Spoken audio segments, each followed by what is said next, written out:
الحمد لله رب العالمين والصلاة والسلام على سيد المرسلين وعلى آله وأصحابه أجمعين أما بعد وقال الله تعالى في القرآن المجيد فأعوذ بالله من الشيطان الرجيم بسم الله الرحمن الرحيم إنا أعطيناك الكوثر فصل لربك وانحر إن شانئك هو الأبتر آمنت بالله صدق الله العلي العظيم وقال الله تعالى في شان حبيبه الكريم إن الله وملائكته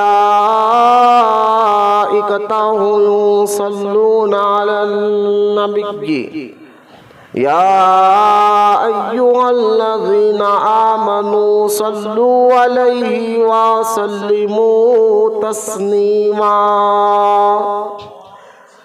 اللهم صل على سيدنا ومولانا محمد معدن الجود والكرم وعلى آله وبارك وسلم صلاة وسلاما عليك يا رسول الله صلی اللہ تعالی علیہ وآلہ وصحبہ وسلم اما بعد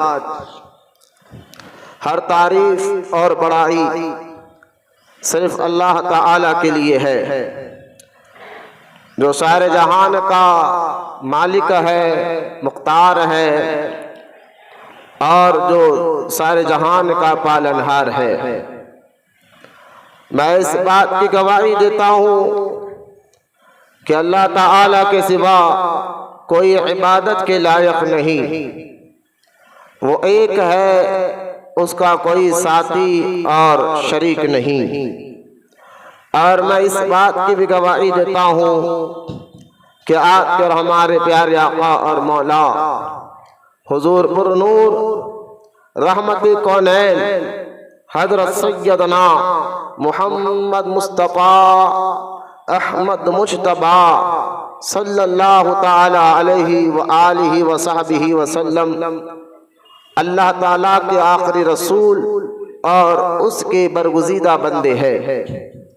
اللہ تعالیٰ حضور اکرم نور مجسم رحمت عالم صلی اللہ تعالی علیہ وآلہ وصحبہ وسلم پر اہل بیت، صحابہ کرام، تابعین اور تبع تابعین، اولیاء امت پر قیامت تک بکثرت رحمتیں اور برکتیں نازل فرماتا رہے، آمین۔ محبت سے ایک مرتبہ درود پاک پڑھ لیجئے، صلی اللہ علی النبی امی وعلی آلہ صلی اللہ علیہ وآلہ وصحبہ وسلم صلاۃ و سلاما علیک یا رسول اللہ صلی اللہ تعالی علیہ وآلہ وصحبہ وسلم۔ معزز سامعین، السلام علیکم ورحمۃ اللہ وبرکاتہ۔ جیسا کہ آپ تمام جانتے کہ یہ رجب کا مبارک مہینہ چل رہا ہے اور یہ مہینہ بہت سی خصوصیت کا حامل ہے۔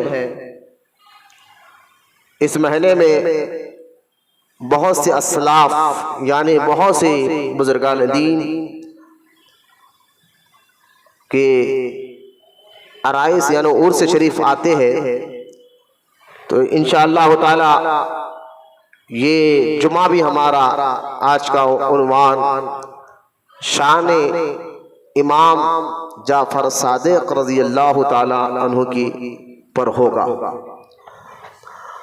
قبل اس کے کہ میں حضرت کے متعلق کچھ باتیں آپ کے سامنے رکھوں، طریق اہل سنت و جماعت کے مطابق سب سے پہلے ہم اور آپ درود پاک کی اہمیت اور فضیلت کو سنیں۔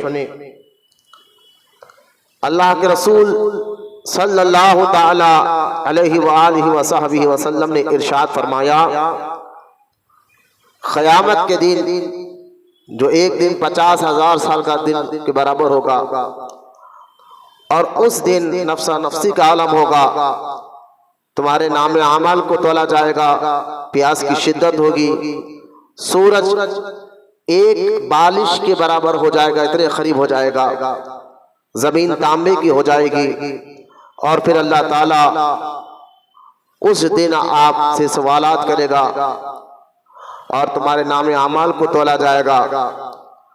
تو خیر کہنے کا مقصد یہ ہے کہ قیامت کا وہ ایک دن 50,000 سال کے برابر ہوگا۔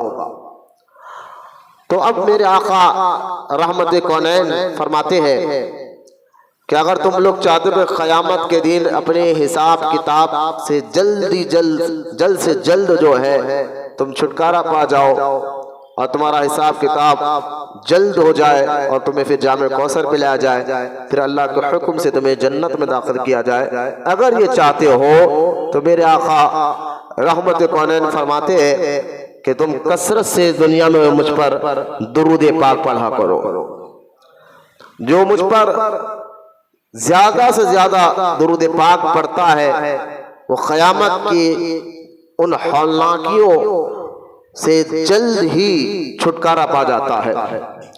الغرض درود پاک ایک ایسا وظیفہ ہے جس کے پڑھنے سے اللہ راضی ہوتا ہے، اور جو درود پڑھتا ہے اللہ تعالیٰ اس پڑھنے والے کے گناہوں کو معاف فرماتا ہے، ان کو نیکی عطا فرماتا ہے، ان کے درجات کو بلند فرماتا ہے، یہاں تک کہ اللہ تعالیٰ درود پڑھنے والوں کے مشکلوں کو آسان فرماتا ہے۔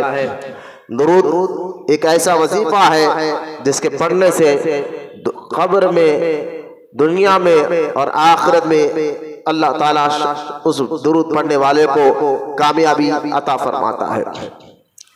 اللہ کی بارگاہ میں دعا کرتے اللہ ہم تمام کو کہنے سننے سے زیادہ عمل کی توفیق عطا فرمائے، آمین۔ محبت سے ایک مرتبہ درود پاک پڑھ لیجئے، اللہم صلی علی سیدنا و مولانا محمد معادن الجود والکرم وعلی آلہ و اصحابہ و بارک وسلم، صلاۃ و سلاما علیک یا رسول اللہ صلی اللہ تعالی علیہ وآلہ وصحبہ وسلم۔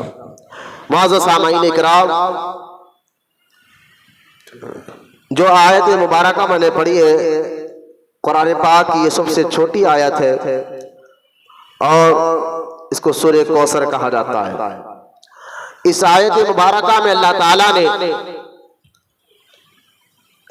ان مشرکوں کو جواب دیا جنہوں نے ہمارے اور آپ کے پیارے آقا رحمت کونین پر یہ کہہ کر دعویٰ کیا تھا کہ اب ان کی نسل آگے نہیں بڑھے گی، اس لیے کہ حضور کے صاحبزادے سیدنا ابراہیم رضی اللہ تعالیٰ عنہ کا وصال مبارک ہوا تھا۔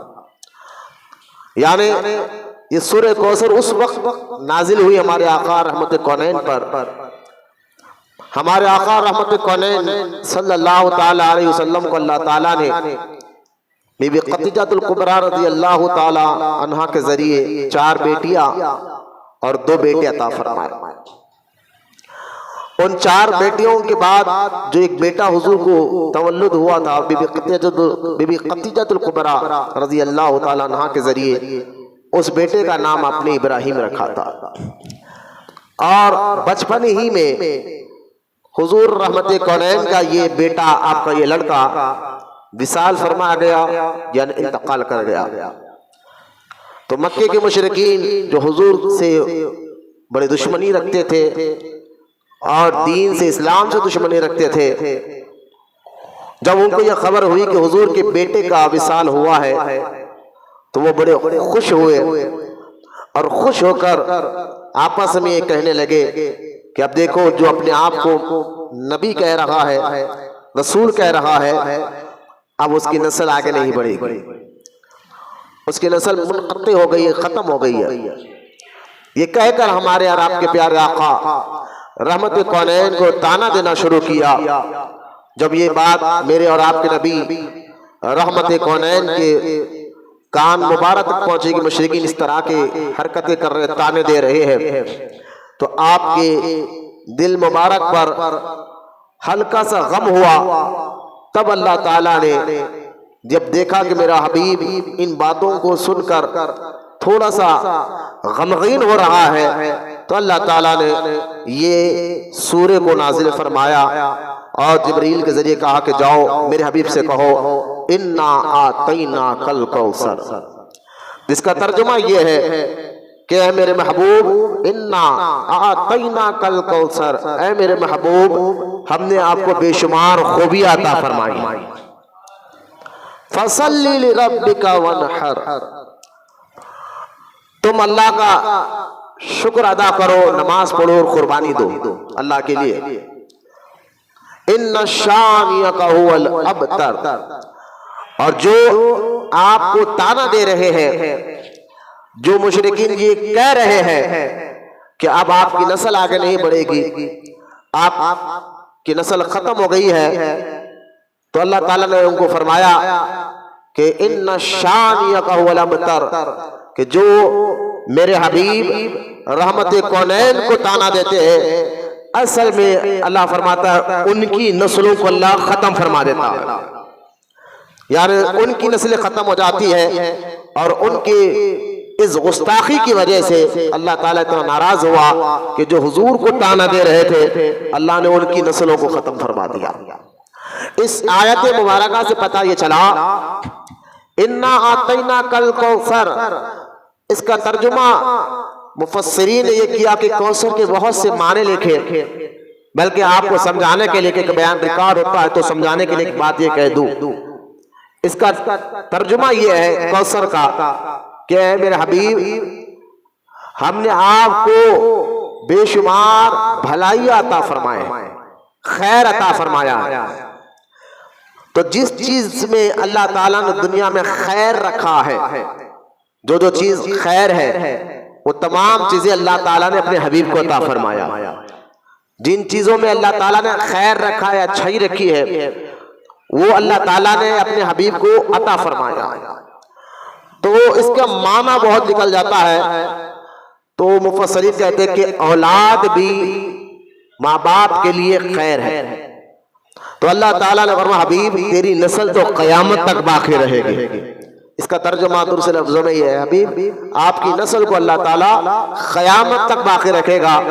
اور پھر آج بھی دیکھیں حضور کے خاندان مبارک، حضور کی اولاد مبارک آج بھی اسلام آقا 1400 سال ہو چکا ہے، اور آج بھی میرے آقا رحمت کونین دنیا سے جا کر 1400 سال ہو چکا ہے، لیکن آج بھی حضور کی اولاد مبارکہ موجود ہے، اور انشاءاللہ تعالی قیامت تک موجود رہے گی۔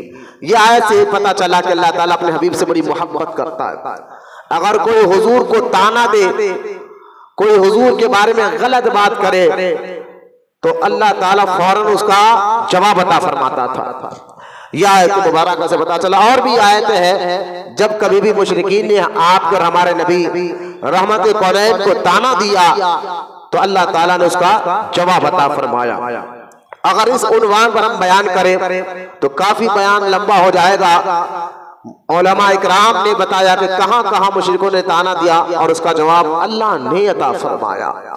تو خیر پھر اللہ تعالیٰ نے ایک تو یہ پتا چلا کہ حضور کی اولاد قیامت تک رہے گی اس آیت سے، اِنَّا أَعْطَيْنَاكَ الْكَوْثَرَ۔ یہ سورہ ہمارے ہر اہل ایمان، ہر مسلمان کے بچے کو یاد رہتا ہے، لیکن کبھی اس سورہ کا معنی اور مطلب پر غور کرو تو حضور کی محبت پہلے سے تو سینے میں ہے اور زیادہ بڑھ جائیں گی کہ اللہ تعالیٰ اس آیت میں اپنے محبوب کی کیا تعریف بیان کر رہا ہے اور ان کو کیا کیا عطا فرما رہا ہے۔ خیر اس آیت سے یہ تو پتا چلا کہ حضور کی اولاد قیامت تک رہے گی، اور دوسرا یہ بھی پتا چلا اسی آیت سورۃ الکوثر کے ذریعے جس میں اللہ تعالیٰ نے اس آیت کے آخری حصے میں فرمایا ان شانئک هو الابتر، جو اللہ تعالیٰ نے فرمایا اس سے یہ بھی پتا چلا جو حضور کا گستاخ ہوتا ہے، جو نبی کا گستاخ ہوتا ہے، اللہ تعالیٰ ان کی نسلوں کو ختم کر دیتا ہے اور ان کی نسلیں ختم ہو جاتی ہے۔ اور آج بھی ایک تجربے کی بات ہے، آج بھی آپ دیکھیں جو میرے آقا رحمت کونین صلی اللہ تعالی علیہ وسلم کی شان میں بے ادبیہ کرتا ہے، گستاخیہ کرتا ہے، غلط باتیں بیان کرتا ہے، تو پھر دنیا میں اس کو کہیں پر امن نہیں ملتا، سکون نہیں ملتا، یہاں تک ہمارا تجربہ ہے پھر ان کی اولاد بھی ختم ہو جاتی ہے، خاندان ختم ہو جاتے ہیں۔ ایسے کئی آپ کو نمونے آج کے دور میں ملیں گے جو آج ان کو کوئی پوچھنے والا نہیں ہے، ان کو کوئی ماننے والا نہیں ہے، نہ خاندان والے ان کو منہ لگانا چاہتے ہیں، اور جب تحقیق کریں گے تو آپ کو یہ بھی معلوم ہو جائے گا کہ ان کی بیوی اور ان کی اولاد بھی ختم ہو گئی ہے۔ لہٰذا پتہ یہ چلا جو حضور کی شان میں بے ادبی اور گستاخی کے الفاظ استعمال کرتے ہیں، اللہ تعالیٰ ان کو ختم کر دیتا ہے اور ان کی نسلوں کو ختم کر دیتا ہے۔ اللہ کی بارگاہ میں ہم دعا کرتے کہ اللہ تعالیٰ ہمیں اخلاص عطا فرمائے اور اپنے پیارے آقا رحمت کونین کی سچی محبت عطا فرمائے۔ ایک تو یہ آیت مبارکہ جو سورہ کوثر میں نے پڑھی ہے اس کا مختصر تفسیر آپ کے سامنے رکھ دی ہے، کیونکہ ہمارا عنوان امام جعفر صادق ہے۔ امام جعفر صادق رضی اللہ تعالیٰ عنہ حضور کی خاندان سے ہے، حضور کی اولاد مبارک سے ہے، تو لہٰذا اس لیے میں نے اس آیت میں حضور کے خاندان کی تعریف کو بیان کیا۔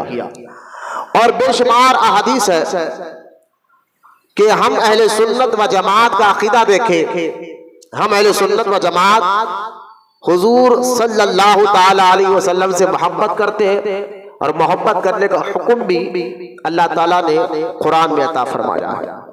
قرآن میں اللہ تعالیٰ نے 28واں پارہ سورہ مجادلہ، اس سورہ کا نام ہے، اس میں اللہ تعالیٰ نے فرمایا کہ اے میرے حبیب جو اللہ سے محبت کرتے ہیں، اس آیت کا ترجمہ سنیں، جو اللہ سے محبت کرتے ہیں اور جو رسول سے محبت کرتے ہیں۔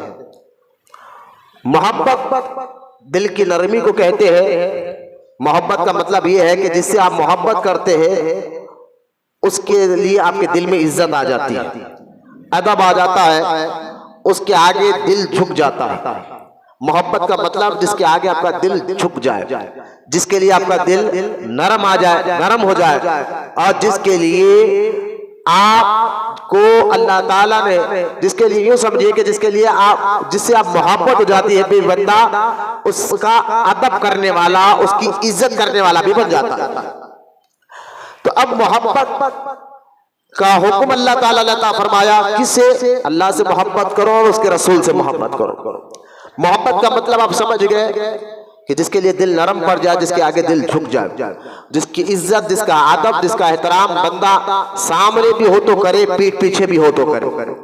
لہٰذا یہ محبت کا مطلب ہے، یعنی جس سے محبت ہوتی ہے پھر بندہ اس کے ہر حکم کو مانتا بھی ہے، اس کی غلامی کرتا ہے، اس کی اطاعت کرتا ہے، وہ جو کہتا ہے وہ اس بات کو مان لیتا ہے۔ تو قرآن میں اللہ فرماتا ہے ایمان والوں کو کہ وہ اللہ سے محبت کرے اور رسول سے محبت کرے۔ سورہ مجادلہ کہ مختصر آیت کا ترجمہ میں پڑھ کر آپ کے سامنے کچھ بات سمجھانا چاہتا ہوں۔ پھر سرکار اللہ تعالیٰ نے اسی سورہ مجادلہ میں آگے یہ فرمایا کہ اے میرے حبیب جو لوگ اللہ سے محبت کرتے ہیں اور رسول سے محبت کرتے ہیں ان کو تم غور کرو، پھر وہ کسی اور کو جو اللہ کا دشمن ہو، رسول کا دشمن ہو، پھر وہ ان کا ادب نہیں کرتے۔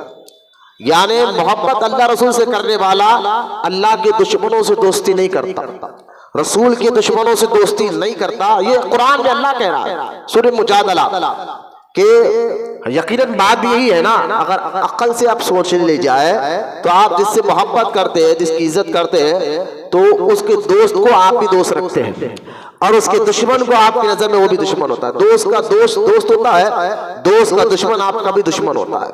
لیکن قرآن میں اللہ فرماتا ہے ایمان والوں کی صفت کو، ایمان لانے کلمہ پڑھنے والوں کے بارے میں اللہ فرماتا ہے کہ جو واقعی اللہ سے محبت کرتے ہیں، رسول سے محبت کرتے ہیں، تو اللہ فرماتا ہے کہ اے میرے حبیب ان کو تم یہ نہیں دیکھو گے کہ جو دشمن اللہ کا ہو وہ ان سے دوستی کر رہے ہو، جو دشمن رسول کا ہو وہ ان سے دوستی کر رہے ہو، نا اللہ فرماتا ہے اگر ان کا اللہ کا دشمن رسول کا دشمن، غور کرنے کی بات ہے، اللہ کا دشمن اور رسول کا دشمن اگر ان کا بیٹا بھی ہو جائے یا ان کا باپ بھی ہو جائے یا ان کے بھائی ہو جائے، یہاں تک کہ اللہ فرماتا ہے ان کا کنبہ یعنی رشتہ دار بھی ہو جائے، تو پھر نہ وہ باپ کی پرواہ کرتا ہے، نہ بیٹے کی پرواہ کرتا ہے، نہ بھائیوں کی پرواہ کرتا ہے، نہ خاندان کی پرواہ کرتا ہے، کہ جو اللہ اور اس کا رسول کا دشمن ہو وہ اس کا دشمن ہو جاتا ہے، جو اللہ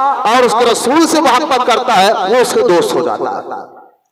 تو لہٰذا یہ قرآن کی آیت میں اللہ نے حکم دے دیا قیامت تک کے مسلمانوں کو کہ تمہیں محبت صرف اللہ سے کرنا ہے، اس کے رسول سے کرنا ہے، اور جس سے محبت کی جاتی ہے پھر اس کے حکم کو مانا جاتا ہے، اس کی اطاعت کی جاتی ہے اور اس کی باتوں کو قبول کیا جاتا ہے۔ یہ محبت کا تقاضا ہے، یہ محبت کی پہچان ہے، جس سے محبت کرو تو اس کی بات کو مانا جاتا ہے، جس سے محبت کرو اس کی اطاعت کو قبول کیا جاتا ہے۔ اب یہ آیت بتا رہی ہے کہ ہمیں قیامت تک مسلمانوں کو قرآن میں اللہ تعالیٰ نے یہ آیت کے ذریعے سمجھا دیا کہ ہر مسلمان کو اللہ اور اس کے رسول سے محبت کرنا ہے، مطلب یہ کہ جس کا رسول، جو رسول کے دوست ہو وہ تمہارے دوست ہونا چاہیے، جو رسول کے دشمن ہو وہ تمہارے دشمن ہونا چاہیے۔ یہ قانون کوئی مولانا نے نہیں بنایا، کوئی مفتی صاحب نے نہیں بنایا، یہ قانون اللہ تعالیٰ نے بنایا ہے۔ قرآن 28واں پارہ سورہ مجادلہ میں اللہ تعالیٰ نے یہ بیان فرمایا ہے۔ اب یہ بات سمجھنے کے بعد کہ قانون کہ محبت اللہ کے لیے، دشمنی اللہ کے لیے، اب یہ بات سمجھنے کے بعد دیکھیں کہ حضور رحمت کونین صلی اللہ تعالی علیہ وسلم کے جتنے صحابہ ہیں اور حضور کا جو خاندان ہے ان سے ہم محبت کرتے ہیں۔ کیوں؟ اس کی وجہ کیا ہے؟ کیونکہ یہ رسول کے صحابہ ہے، اللہ کے رسول کے خاندان والے ہیں اور گھر والے ہیں، اور اللہ قرآن میں کہتا ہے ان سے محبت کرو، رسول سے محبت کرو، یعنی ان کے خاندان سے بھی محبت کرنا ہوگا اور ان کے غلام صحابہ سے بھی محبت کرنا ہوگا۔ اب قیامت تک مسلمانوں کو یہ بات ذہن میں رکھنی چاہیے۔ میں اس لیے یہ بات کہہ رہا ہوں کہ کچھ لوگوں نے کیا کیا، رسول کے خاندان سے محبت کی لیکن صحابہ کو چھوڑ دیا، اور کچھ لوگ ایسے آج بھی ملیں گے آپ کو، کچھ لوگ میں کہہ رہا ہوں کہ اللہ کے رسول کے خاندان سے محبت کا دعویٰ کرتے ہیں، حضرت مولا علی کا ذکر کرتے ہیں، حسن و حسین کا ذکر کرتے ہیں، لیکن حضور کے جو صحابہ ہیں، جو ابو بکر صدیق ہے، عمر ابن خطاب ہے، عثمان غنی، دیگر جو بھی صحابہ ہے، حضرت امیر معاویہ رضی اللہ تعالیٰ عنہ ہے، ان کے بارے میں غلط باتیں بولتے ہیں، کتابوں میں لکھتے ہیں۔ آج کے دور میں لیٹسٹ بات بتا رہا ہوں، آج ایسے لوگ ملیں گے جو حضور کے خاندان سے تو محبت کا دعویٰ کرتے ہیں لیکن حضور کے صحابہ سے دشمنی کرتے ہیں، ان کے بارے میں غلط باتیں کہتے ہیں، ان کو آج کے دور میں شیعہ کہا جاتا ہے۔ ہم کوئی گالی نہیں دے رہے، کوئی لڑائی کی بات نہیں کرو کہ کتابوں میں لکھا ہوا ہے۔ شیعہ لوگ کی بڑی بڑی معتبر کتابیں مارکیٹ میں ملتی ہے، چھپتی آج بھی، ان کی کتابوں میں خود یہ بات لکھی ہوئی ہے کہ وہ حضرت ابوبکر صدیق کو گالیاں لکھتے ہیں، حضرت عمر ابن خطاب کو گالیاں لکھتے ہیں، حضرت امیر معاویہ کو گالیاں لکھتے ہیں، ام المومنین سیدہ عائشہ صدیقہ کے بارے میں غلط الفاظ استعمال کرتے ہیں۔ تو لہٰذا یہ محبت کی پہچان نہیں ہے۔ جو رسول سے محبت کرتا ہے تو خاندان والوں سے بھی محبت کرے اور ان کے غلاموں سے بھی محبت کرے، یہ سچی پہچان ہے۔ یہ کیا کچھ کو مانا کچھ کو چھوڑا، یہ منافقانہ طریقہ ہے۔ اب جس سے محبت کرتے ہو ان کے سارے دوستوں سے دوستی کرنا، یہ محبت کی صحیح پہچان ہے۔ لہٰذا جو حضور کے خاندان سے محبت کرے اور صحابہ کرام کے بارے میں گالیاں دے، اس کو شیعہ کہا جاتا ہے۔ اور کچھ لوگ ایسے بھی ہیں دنیا میں، اس وقت میں، اس دور میں بھی، جو حضور کے صحابہ سے محبت کرتے ہیں، حضرت ابوبکر صدیق سے محبت کا دعویٰ کرتے ہیں، فاروق اعظم کا، دیگر صحابہ سے محبت کا تو دعویٰ کرتے ہیں، لیکن ان کی زبان سے حضرت مولا علی کے بارے میں غلط باتیں نکل جاتی ہے، حضرت امام حسن کے بارے میں کچھ غلط باتیں نکل جاتی ہے، حضرت امام حسین کے بارے میں کچھ غلط باتیں نکل جاتی ہے۔ تو جو صحابہ سے محبت کرے اور حضور کے اولاد اور حضور کے خاندان، حضور کے رشتہ داروں سے چڑھے، اس کو خارجی کہا جاتا ہے، آج کے دور میں اس کو وہابی کہا جاتا ہے۔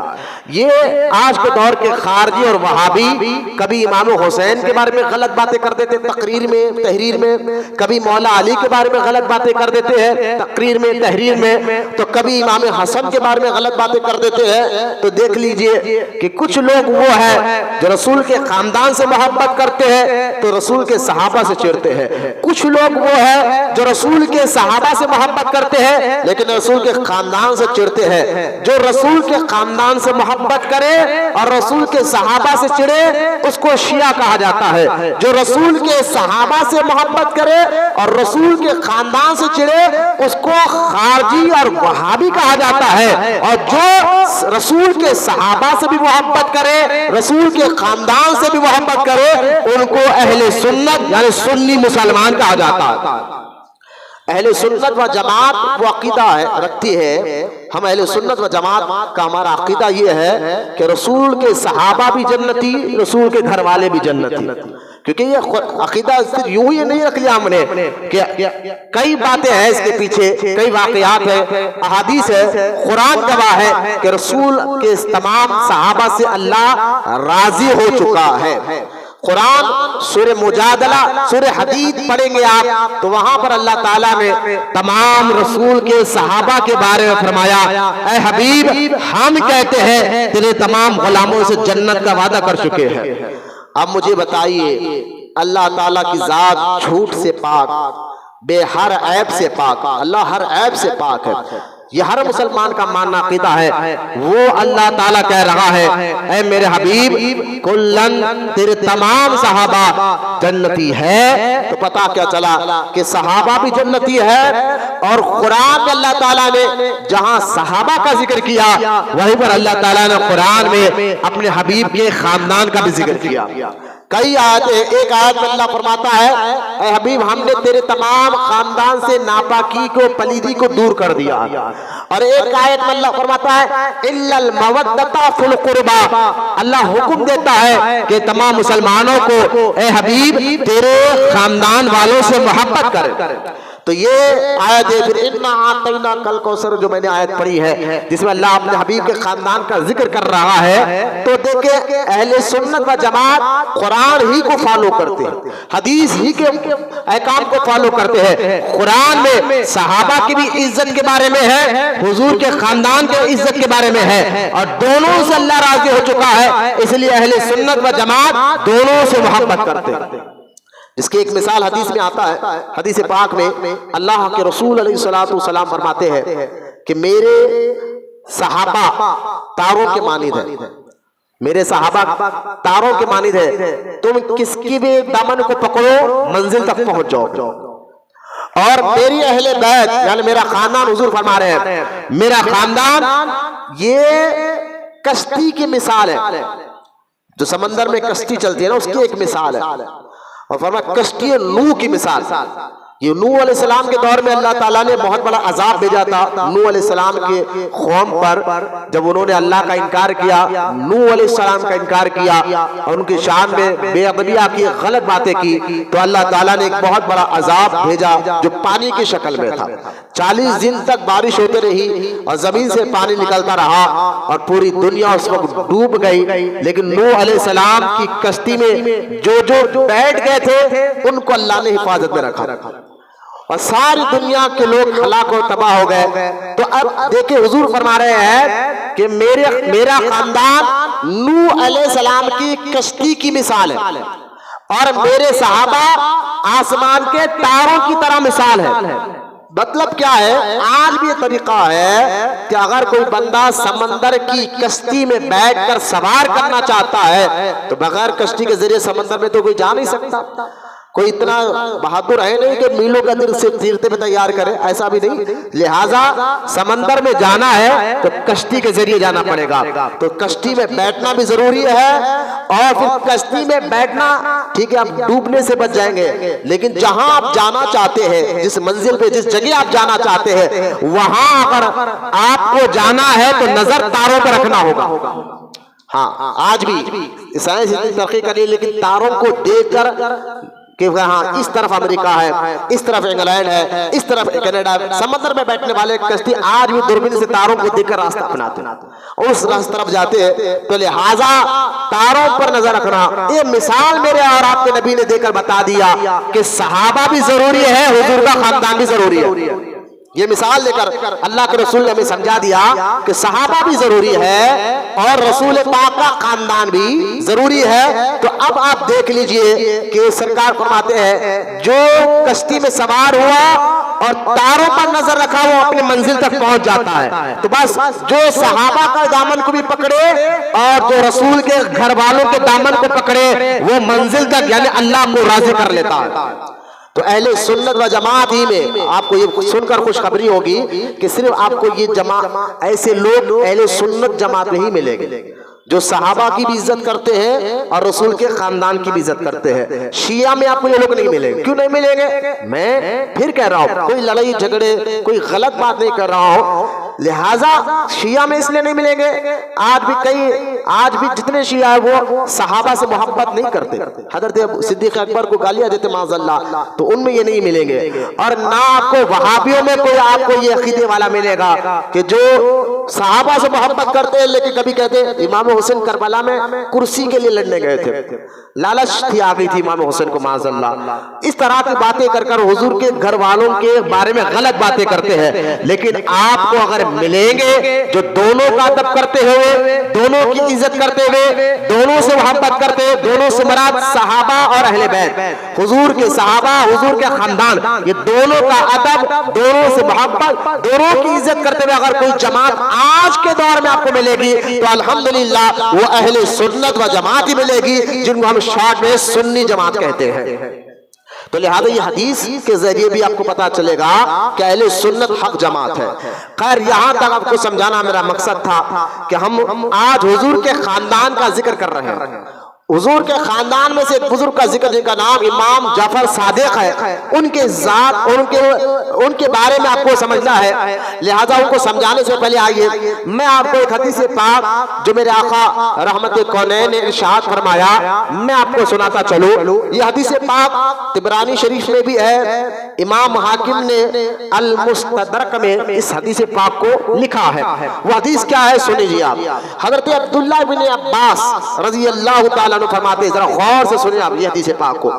حضرت سیدنا عبداللہ بن عباس رضی اللہ تعالیٰ عنہ فرماتے ہیں کہ سنو جب ایک آدمی کعبۃ اللہ کے سامنے ہو، غور کریں ایک آدمی اگر کعبۃ اللہ کے سامنے بیٹھا ہوا ہو اور مقام ابراہیم کے قریب بیٹھا ہوا ہو اور وہاں دن میں روزہ رکھتا ہو، رات بھر عبادت کرتا ہو، ساری زندگی اس نے ایسی گزار دی، یعنی کعبے کے سامنے بیٹھتا تھا، مقام ابراہیم کے قریب بیٹھتا تھا، دن میں روزہ رکھتا تھا اور عبادت کرتا تھا، رات میں بھی عبادت کرتا تھا. اس طرح اس نے ایک دن نہیں گزارا، 2 دن نہیں گزارے، ساری زندگی گزار دی وہاں پر، اور وہیں پر اس کا موت بھی آ گئی، یعنی اس کا انتقال بھی ہو گیا.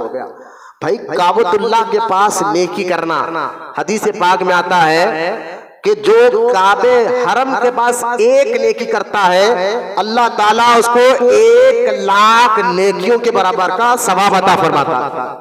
خالی وہاں پر یہ حرم کی فضیلت ہے کہ آپ ایک نیکی کرو اللہ تعالیٰ 1,00,000 نیکی کے برابر کا آپ کو ثواب عطا فرماتا ہے. تو لہٰذا مجھے بتائیے کہ ایک بندہ ساری زندگی وہاں بیٹھ کر نیکی کر رہا ہے، وہ بھی کعبے کے سامنے بیٹھ کر، مقام ابراہیم کے قریب بیٹھ کر ساری زندگی وہ نیکی کر رہا ہے، اور وہیں پر اس کا انتقال ہو گیا.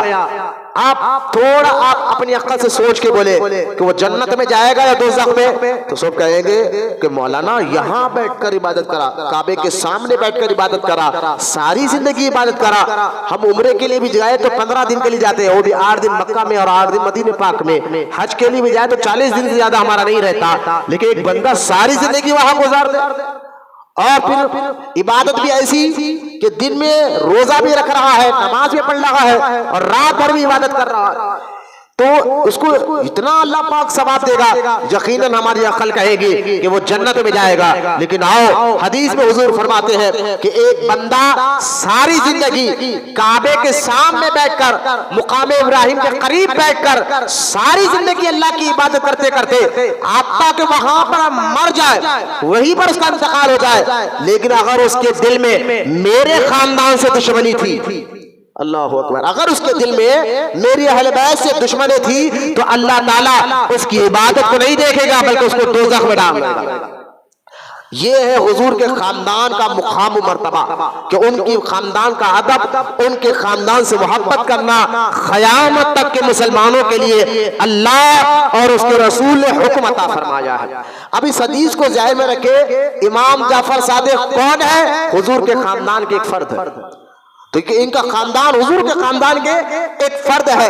اور یہاں تک کہ اور ایک حدیث پاک میں میرے آقا رحمت کونین صلی اللہ تعالی علیہ وسلم، یہ حدیث پاک صحیح حدیث پاک ہے، روایت میں آتا ہے کہ ابو لہب کی بیٹی جب مکہ چھوڑ کر مدینہ منورہ آ گئی، ابو لہب کی بیٹی جب مکہ چھوڑ کر مدینہ المنورہ حضور کے پاس، کیونکہ یہ ابو لہب کی بیٹی تھی اور ایمان لائی، اللہ پر رسول پر ایمان لے کر آئی، تو جب یہ مدینہ منورہ آئی تو کچھ لوگوں نے ابو لہب کی اس بیٹی کو تانا دیا کہ تم جہنم کے ایندھن کی بیٹی ہو، تم کتنا بھی کر لو تم دوزخ میں جاؤ گے، اس طرح کا تانا دیا، کیونکہ ابو لہب رشتے میں حضور کا چاچا تھا لیکن ایمان نہیں لایا، اور یہاں تک کہ اس نے ہمارے اور آپ کے نبی پاک صلی اللہ تعالی علیہ وسلم کے شان میں گستاخیاں کی، بے ادبیاں کی، غلط باتیں کی، یہاں تک کہ اللہ تعالیٰ نے ابو لہب کے بارے میں قرآن میں ایک سورہ اتار دیا۔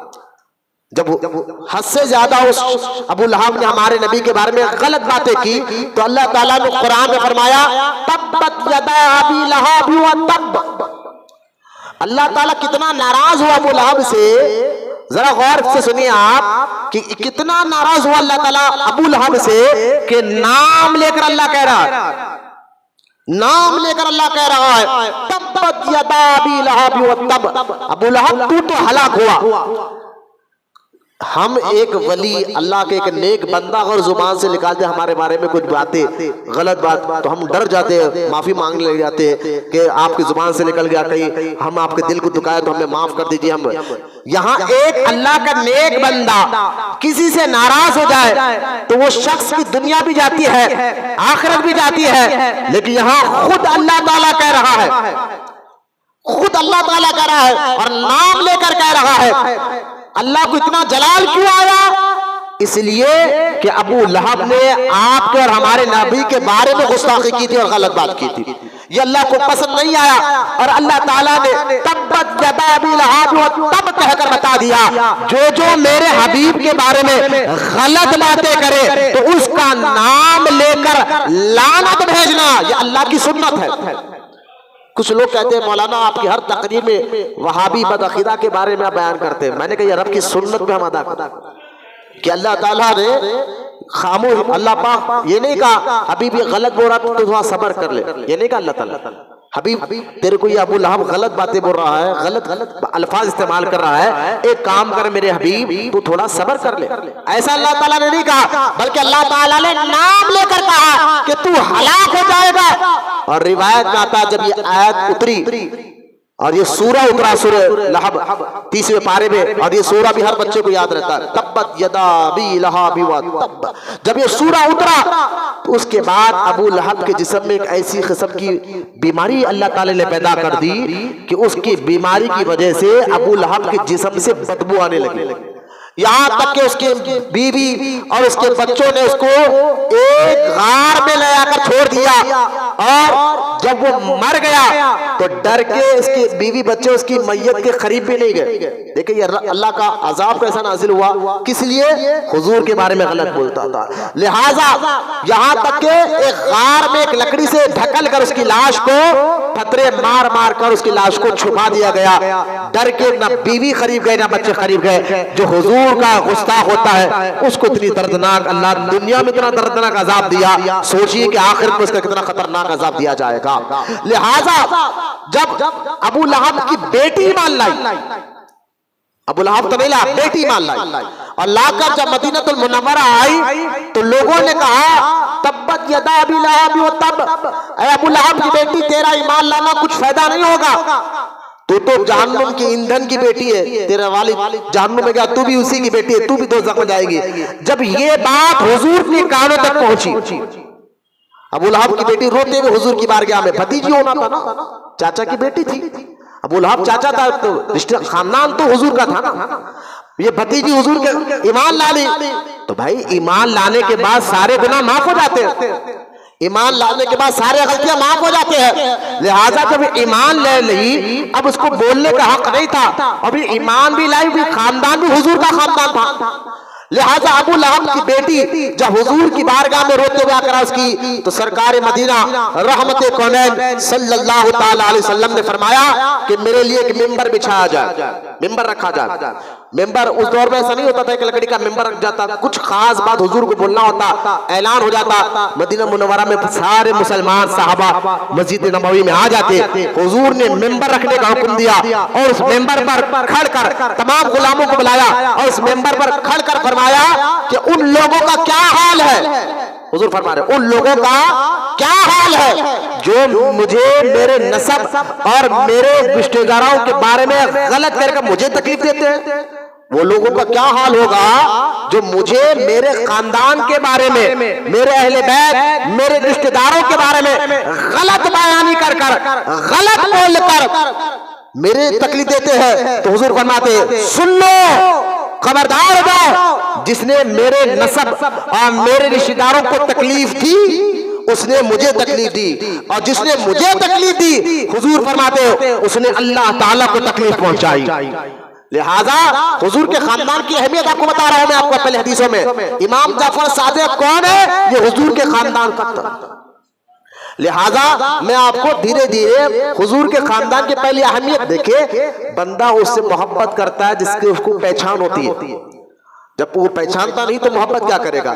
پہلے جس سے محبت کرتا ہے اس کے بارے میں جانتا ہے وہ کون ہے، وہ کیا ہے، وہ کیسا ہے، تو معرفت پہلے ہوتی ہے، محبت بعد میں ہوتی ہے۔ تو ان حدیثوں سے میں آپ کو پہچان دلا رہا ہوں کہ حضور کے خاندان کا مقام و مرتبہ کیا ہے۔ یہ حدیثہ سن کر آپ کو پتا چلے گا کہ حضور کے خاندان کا مقام و مرتبہ کیا ہے۔ دو حدیث، آخری حدیث سن لیجئے تاکہ حضور کے خاندان کا مقام و مرتبہ آپ کو سمجھ میں آ جائے، اس کے بعد میں آپ حضور کے خاندان سے جو ایک غلام ہے امام جعفر صادق ان کا ذکر آپ کے سامنے کرتا ہوں۔ یہ تیسری حدیث سن لیجئے، قرآن کی ایک آیت، اور یہ تیسری حدیث میں آپ کے سامنے بیان کر رہا ہوں۔ یہ حدیث طبرانی شریف میں ہے، اور حضور رحمت کونین صلی اللہ تعالی علیہ وآلہ وصحبہ وسلم ارشاد فرماتے ہیں کہ سرکار فرماتے ہیں کہ تم میں سے کوئی بندہ مومن، ہر مسلمان کا ایمان اس وقت تک کامل نہیں ہو سکتا، کس وقت تک؟ اب حضور فرما رہے ہیں کہ کوئی بندہ مومن کا ایمان کامل اس وقت تک نہیں ہو سکتا جب تک مجھے، حضور فرما رہے ہیں علیہ الصلوۃ والسلام کہ ہر مسلمان کا ایمان مکمل اور کامل اس وقت تک نہیں ہوتا جب تک وہ مجھے، یعنی حضور کو، مجھے اپنی جان سے زیادہ، وہ مجھے اپنی جان سے زیادہ اور میرے اولاد کو اپنی اولاد سے زیادہ، میرے خاندان کو اپنے خاندان سے زیادہ محبت نہ کرے۔ بولے محبت سے سبحان اللہ۔ یہ حدیث پاک سے پتا چلا، حضور فرما رہے ہیں کہ مجھے میری محبت اپنی جان سے زیادہ، میرے اولاد کی محبت اپنے اولاد سے زیادہ، اور میرے خاندان کی محبت اپنے خاندان سے زیادہ رکھو، تب تمہارا ایمان مکمل ہوگا اور تمہاری عبادتوں کو اللہ تعالیٰ قبول فرمائے گا۔ یہ ہے صحابہ، یہ ہے اہل بیت کا مقام و مرتبہ. ان کی محبت کے بغیر ایمان بھی مکمل نہیں ہوتا، اور جس کے دل میں ان کی محبت نہیں اللہ تعالیٰ ان کی عبادتوں کو قبول بھی نہیں فرماتا. خیر، یہ 3 حدیثیں میں نے سنائے، اور پہلے میں آپ کو نے کہا جہاں اللہ کے رسول علیہ السلام نے اپنے اہل بیت، اپنے خاندان کے بارے میں بیان فرمایا تو اپنے صحابہ کے بارے میں بھی بیان فرمایا. اپنے صحابہ کے بارے میں بھی کہا کہ جس نے میرے صحابہ سے محبت کی اس نے مجھ سے محبت کی، اور جس نے مجھ سے محبت کی اس نے اللہ سے محبت کی، اور جس نے اللہ سے محبت کی اللہ اس کو جنت میں داخل فرمائے گا. تو ہم اہل سنت و جماعت، کتنا پیارا ہمارا فکر ہے، کتنی پیاری ہماری سوچ ہے، کتنا پیارا ہمارا عقیدہ ہے کہ ہم اہل سنت جماعت دونوں کے دامن کو تھامتے ہیں اور دونوں کا ادب کرتے ہیں، دونوں سے محبت کرتے ہیں، دونوں کی عزت کرتے ہیں. یہ ہم اہل سنت و جماعت کا ہے عقیدہ ہے. اب آئیے حضرت سیدنا امام جعفر صادق کی بارگاہ میں ہم چلتے ہیں. اچھا، امام جعفر صادق کی بارگاہ میں جانے سے پہلے ایک بات میں آپ کو اور سنا دوں. حضرت عمر ابن خطاب رضی اللہ تعالیٰ عنہ کے دور مبارک میں ایران فتح ہوا. ایران اس وقت سپر پاور ملک تھا حضور کے دور میں، پاور سے، پیسے سے، اور کئی 100 سال سے ایران پر حکومت چل آ رہی تھی آتش پرستوں کی جو آگ کی پوجا کرتے. لیکن یہ کس کے دور میں فتح ہوا؟ حضرت عمر ابن خطاب کے دور میں. جب یہ فتح ہو گیا تو ایران کے راجہ کی 3 بیٹیاں قید میں آ گئی. راجہ کے وہاں کے محل رانیاں تھے، تینوں سگی بہنیں تھیں. جب یہ مدینہ منورہ آئے گئے، اب حضرت عمر ابن خطاب رضی اللہ تعالیٰ نے کیا کیا، وہ تینوں شہزادیوں کو اپنے پاس بلایا. تینوں سگی بہنیں تھی آپس میں، ذرا غور سے سنیں آپ. تینوں سگی بہنیں تھی. حضرت عمر نے کیا کیا، بڑی بہن کا نکاح امام حسین سے کیا، اور چھوٹی منجلی بہن کا نکاح اپنے بیٹے عبداللہ ابن عمر سے کیا، اور تیسری بہن کا نکاح حضرت عمر نے ابو بکر کے بڑے بیٹے محمد سے کیا. ٹھیک ہے، جب یہ تینوں بہنوں کا نکاح ہوا، بڑی بہن کا نکاح امام حسین سے، چھوٹی بہن کا نکاح عبداللہ بن عمر سے، اور ان سے جو چھوٹی بہن تھی وہ صدیق اکبر کے بیٹے محمد سے کیا. اب جب ہوا نکاح تو امام حسین کے نکاح میں جو بڑی بہن آئی تھی ان سے بیٹا پیدا ہوا زین العابدین، جو کربلا میں تنہا زندہ تھے، امام زین العابدین. اصل میں ان کا نام ہے امام حسین کے بڑے بیٹے، انہی کی اولاد سے آج تک حسینی سید ہے، انہی کی اولاد سے آج بھی حسینی سید انہی کی اولاد سے.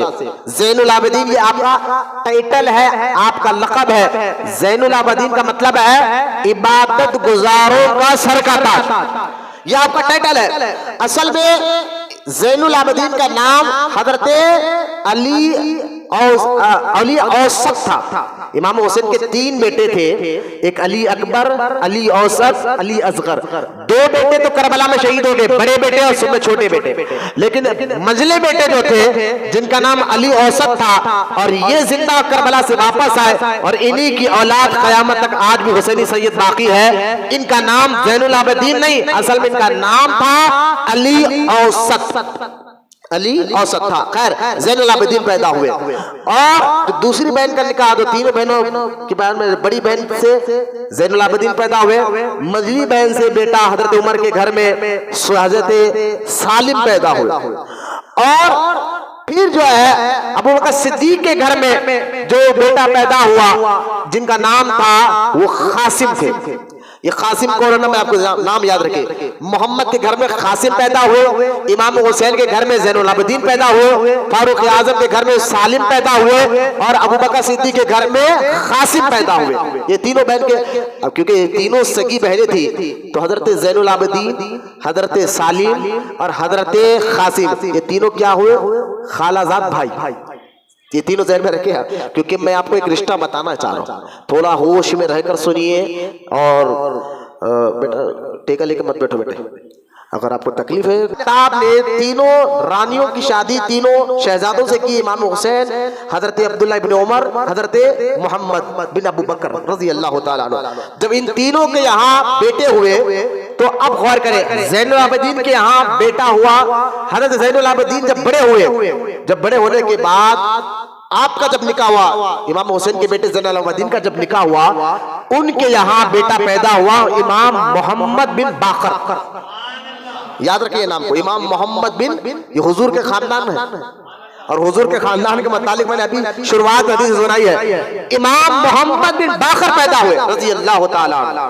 امام محمد بن باقر جب پیدا ہوئے اور امام زین العابدین اپنے بیٹے امام محمد بن باقر کو لے کر مسجد نبوی میں گئے. نماز کا ٹائم ہو گیا تھا، آپ مسجد نبوی میں گئے، حضور کی مسجد میں گئے، کیونکہ مدینہ منورہ میں حضور کا خاندان اس وقت رہا کرتا تھا. جب مسجد نبوی میں گئے تو اس وقت حضور کے ایک صحابی جن کا نام حضرت جابر تھا رضی اللہ تعالی، حضور کے صحابی جابر تھا، اور بہت زیادہ عمر ہو گئی تھی، یہاں تک کہ عمر کے اس اسٹیج پہ پہنچ گئے تھے کہ آپ کو دکھنا بھی کم ہو گیا تھا. تو حضرت زین العابدین نے اپنے بیٹے محمد بن باقر کو کہا کہ بیٹا ان کو سلام کرو، یہ ہمارے نانا کے صحابی ہے، سلام کرو ان کو. حضرت امام زین العابدین کے کہنے والے امام محمد بن باقر قریب گئے، حضرت جابر حضور کے صحابی کو سلام کیا. تو سلام کیا تو حضرت جابر دکھنا ہی نہیں تھا نا، ضعیف ہو گئے تھے. انہوں نے پوچھا کون ہو بیٹا؟ کہا جی میں محمد ہوں، میں زین العابدین کا بیٹا امام حسین کا پوترا ہوں، امام حسین کا پوترا زین العابدین کا بیٹا ہو، اور میرا نام محمد ہے. حضرت جابر اسی وقت کہتے شہزادے میرے قریب آؤ، صحابی ہے، لیکن صحابہ حضور کے خاندان کا بہت ادب کرتے تھے، بہت محبت کرتے تھے. کہا شہزادے قریب آؤ، قریب آ کر ہاتھ چوما، صحابی ہے لیکن حضرت امام محمد بن باقر کا ہاتھ چوما، اور ہاتھ چوما قریب تھا کہ جھک کر پیر بھی چومنا چاہتے تھے. تو زین العابدین نے اپنے بیٹے کو پیچھے ہٹایا، کہا آپ میرے نانا کے صحابی ہے، آپ میرے بیٹے کا ہاتھ چومے ٹھیک ہے لیکن پیر مت چوما کرے. تو حضرت جابر نے فرمایا زین العابدین میں نے اپنے کانوں سے میرے آقا رحمت کونین کو فرماتے ہوئے سنا تھا، اے جابر تو اس وقت تک نہیں مرے گا جب میری اولاد میں ایک محمد نامی بچہ پیدا ہوگا، تو اس کی زیارت کرے گا. بولو محبت سے سبحان اللہ. سرکار غیب کی خبر دیتے ہوئے فرمایا تھا جابر کو کہ میری اولاد میں ایک بچہ پیدا ہوگا، نام اس کا محمد ہوگا، اور اس سے ملاقات کرے گا، اور تو جب ملاقات کرنا تو میرا سلام کہنا. تو لہذا یہ حدیث سنائی، اور حضرت جابر رضی اللہ تعالیٰ کا انتقال کچھ دن کے بعد ہو گیا. یہ امام محمد بن باقر کون ہے؟ زین العابدین کے بیٹے ہیں، امام زین العابدین کے بیٹے ہیں امام محمد بن باقر، اور امام محمد بن باقر کے بیٹے امام جعفر صادق ہیں جن کے ہم کنڈوں کی نیاز کرتے ہیں، امام جعفر صادق. تو خیر امام محمد بن باقر جب بڑے ہوئے تو امام زین العابدین نے کیا کیا، ارے میرا بیٹا بڑا ہو گیا اب نکاح کرنا ہے. تو نکاح کے لیے حالانکہ ان کے مقامات بہت اونچے ہیں، امام زین العابدین ہو، امام محمد بن باقر ہو، امام جعفر صادق ہو، امام موسیٰ کاظم ہو، امام علی رضا ہو، امام تقی رضا ہو، امام نقی رضا ہو، امام حسن عسکری ہو.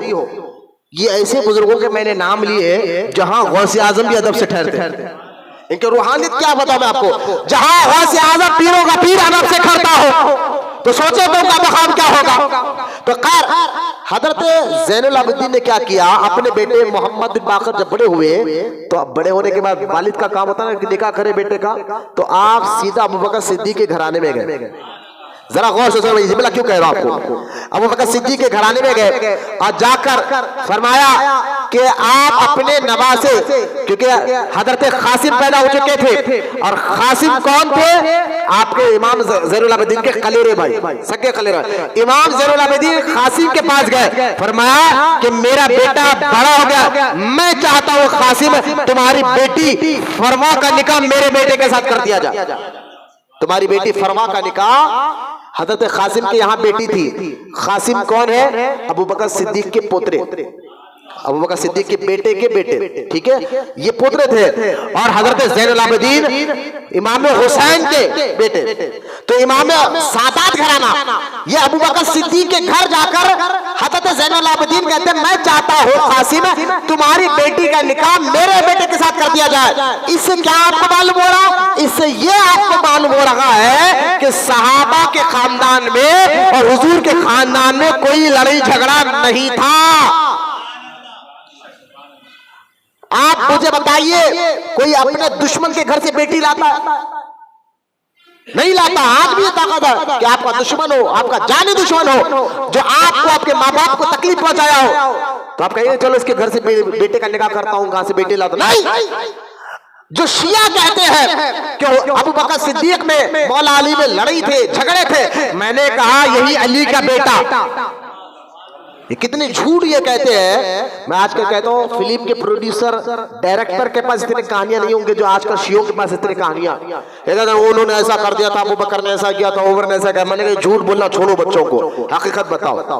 اگر اللہ نہ کرے جو تم کہہ رہے ہو مولا علی میں ابو بکر میں لڑائی تھا, جھگڑا تھا, فلا واقعہ سناتے ہو, تو مجھے بتائیے اگر لڑائی جھگڑا تھا تو امام زین العابدین جو مولا علی کے بیٹے حسین کے بیٹے زین العابدین, وہ کیا امام زین العابدین اپنے بیٹے محمد بن باقر کا نکاح ابو بکر صدیق کے نواسے سے پوتری سے کرتے؟ نہیں کرتے. یہ جھوٹ بولا جا رہا ہے. یہ اہل بیت اور صحابہ کے خاندان میں آپس میں رشتہ داریاں بھی تھے. بولے سبحان اللہ. یہ بات سمجھیے بچوں کو. اہل بیت حضور کے خاندان اور صحابہ کے خاندان میں آپس میں کیا تھے؟ رشتہ داریاں بھی تھے. اور دیکھیں حضرت محمد کے بیٹے قاسم, یہ محمد کون ہے؟ ابو بکر صدیق کے بیٹے. جب ابو بکر صدیق کا انتقال ہوا, ان کے بیٹے محمد بچپنے کے عالم کا یتیم ہو گئے, تو ابو بکر صدیق کی جو بیوی تھی جن کا نام سیدہ اسماء بنت امیس تھا. غور سے میں ایک بات اور کہہ رہا ہوں, سیدھا بیٹھو, ایسا ہاتھ رکھ کے مت بیٹھو تکبر کرنے کے لیے. بیٹے محمد جب چھوٹے رہنے صدیق اکبر کا انتقال ہو گیا, تو آپ کی والدہ جب بیوہ ہوئی جن کا نام سیدہ اسماء بنت امیس تھا, تو ان کا نکاح سیدہ اسماء بنت امیس کا نکاح حضرت مولا علی سے کر دیا گیا. ابو بکر صدیق کی بیوہ سے کس نے نکاح کیا تھا؟ حضرت علی نے نکاح کیا تھا.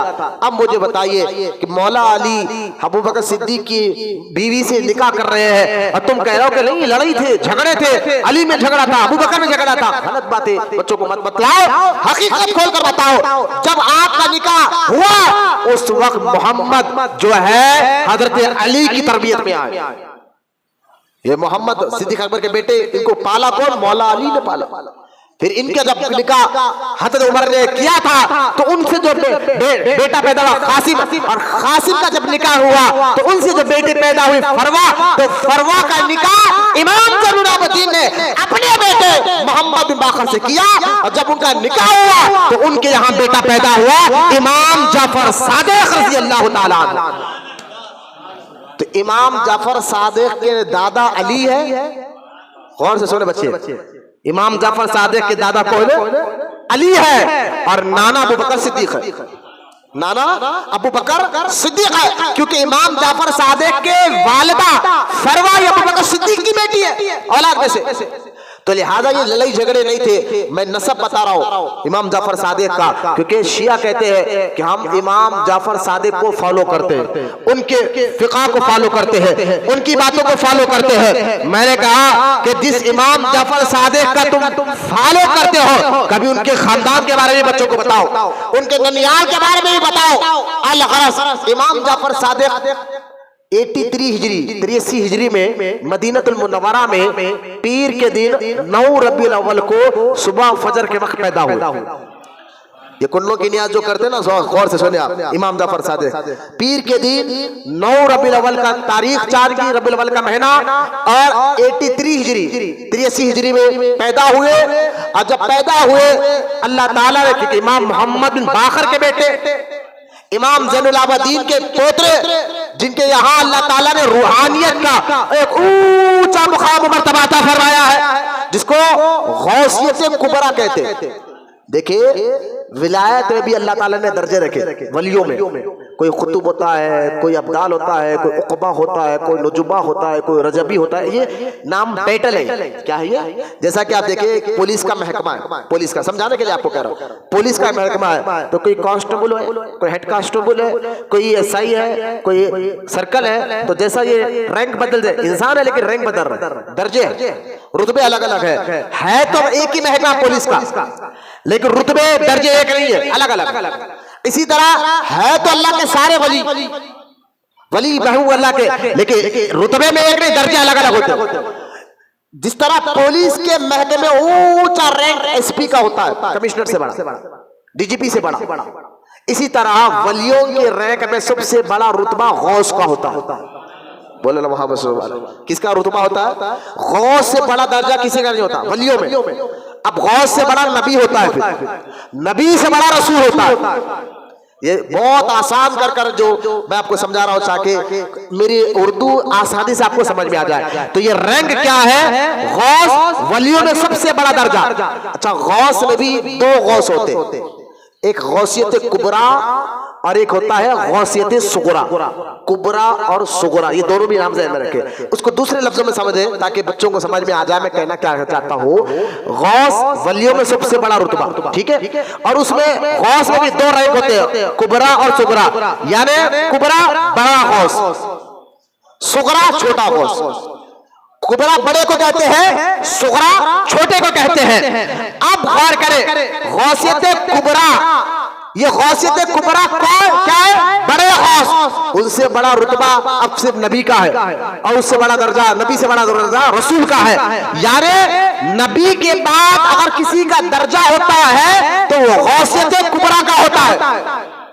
کس کا ہوتا ہے؟ غوثیت کبرا کا ہے, بڑے غوث کا ہوتا ہے. لہذا اس غوثیت کبرا پہ سب سے پہلے فائز, کیونکہ اب قیامت تک کوئی نبی آنے والا نہیں, کوئی رسول نہیں آنے والا ہے, تو غوث آتے رہیں گے, قطب آتے رہیں گے, ابدال آتے رہیں گے, ولی آتے رہیں گے. تو اب غور کریں کہ اس غوثیت کبرا پر نبی کے بعد درجہ غوث کا ہوتا ہے, رسول کے بعد درجہ نبی کا, نبی کے بعد درجہ غوث کا ہوتا ہے. غوث میں دو, جو غوثیت کبرا جو بڑا غوث ہوتا ہے, تو اس بڑا درجہ سب سے پہلے اللہ تعالیٰ نے غوثیت کبرا کا مقام حضرت ابوبکر صدیق کو عطا فرمایا. حضرت ابوبکر صدیق کون ہے؟ غوثیت کبرا کے مقام پر صحابہ میں. اس کے بعد حضرت عمر ہے, اس کے بعد عثمان غنی ہے, اس کے بعد مولا کائنات علی المرتضیٰ ہے رضی اللہ تعالیٰ عنہ. غوثیت کبرا ٹائٹل بتا رہا ہوں, رتبہ بتا رہا ہوں آپ کو. مولا علی ہے, مولا علی کے بعد غوثیت کبرا کے مقام پر امام حسن ہے, ان کے بعد امام حسین ہے, ان کے بعد ان کے بیٹے امام زین العابدین ہے, ان کے بعد ان کے بیٹے امام محمد بن باقر ہے, ان کے بعد ان کے بیٹے امام جعفر صادق ہے, امام جعفر صادق ہے, ان کے بعد ان کے بیٹے امام موسیٰ کاظم ہے, ان کے بعد ان کے بیٹے امام علی رضا ہے, ان کے بعد ان کے بیٹے امام نقی رضا ہے, ان کے بعد ان کے بیٹے امام تقی ہے, ان کے بعد ان کے بیٹے امام حسن عسکری ہے, اس کے بعد ان کی اولاد میں آنے والے پیروں کے پیر شیخ عبد القادر جیلانی ہے. اب امام غوثیت کبرا کے مقام پر غوث اعظم آج بھی ہے, بولو سبحان اللہ, آج بھی ہے. اب چھوٹا غوث آ سکتا, بڑے غوث تو غوث اعظم ہی ہے. حضور فرماتے میری امت میں ہر علاقے میں ایک غوث ہوتا ہے, تو یہ غوثیت صغرا, اور بڑا غوث تو حضور غوث پاک ہے. امام مہدی آنے تک آپ ہی اس رتبے میں رہیں گے. یہ ایس پی کا درجہ, یہ پولیس کا سب سے اوپر کا درجہ غوث اعظم کے ہاتھ میں ہی رہے گا. کب تک؟ امام مہدی آنے تک. لہٰذا میں آپ کو بتانا چاہتا ہوں, امام جعفر صادق کون ہے؟ روحانیت میں غوثیت کبرا کے مقام پر ہے, جس کے ہم نیاز کرتے ہیں. کیوں؟ بڑے سخی تھے آپ. اچھا دیکھیں, امام جعفر صادق اپنے دور میں بہت سے لوگوں سے مناظرہ بھی کیا. ذرا غور سے سنیں, مناظرہ سے مراد دین کے لیے, قرآن کے لیے. ایک شخص جو ہے جبری عقیدے والے اس دور میں بہت تھے. جبری عقیدہ سمجھتے ہیں؟ ایک خدری عقیدہ ہوتا ہے, ایک جبری عقیدہ ہوتا ہے. خدری اور جبری عقیدہ کیا ہے؟ یہ امام جعفر صادق کے دور میں ایسے لوگ بہت تھے. جبری آج کے دور میں جیسے وہابی ہے, تبلیغی جماعت والے ہیں, اہل حدیث جماعت والے ہیں, تو اس دور میں ایک لوگ تھے جو جبری کہتے ہیں, اور ایک لوگ تھے جو خدری کہتے تھے. جبری وہ لوگ جو تقدیر کو نہیں مانتے تھے, اور حضور فرماتے ہیں کہ تقدیر پر ایمان رکھو. جبری لوگ تقدیر کو نہیں مانتے تھے, کہتے نہیں جو کرتا ہے انسان تقدیر اپنے ہاتھ سے خود بناتا ہے. آپ نے سنا ہوگا کوئی فلم اسٹار کہہ دیتا ہے تقدیر اپنے خود ہاتھ سے بناؤ. نہیں, ہم اہل ایمان کا عقیدہ ہے تقدیر اللہ لکھتا ہے. اب اس کا مطلب یہ نہیں ہے حضور نے فرمایا تقدیر پر ایمان لاؤ, یعنی اللہ تقدیر لکھتا ہے. اس کا مطلب یہ بھی نہیں جو اللہ لکھ دیا وہی ہوگا. مطلب یہ ہے جو ہم کرنے والے تھے اللہ نے وہ لکھا. کل کیا ہوگا ہمیں نہیں معلوم کہ اللہ کو معلوم ہے. تو ہمیں پیدا کرنے سے پہلے ہمارے بارے میں اللہ جانتا تھا کہ ہم کرنے کیا والے.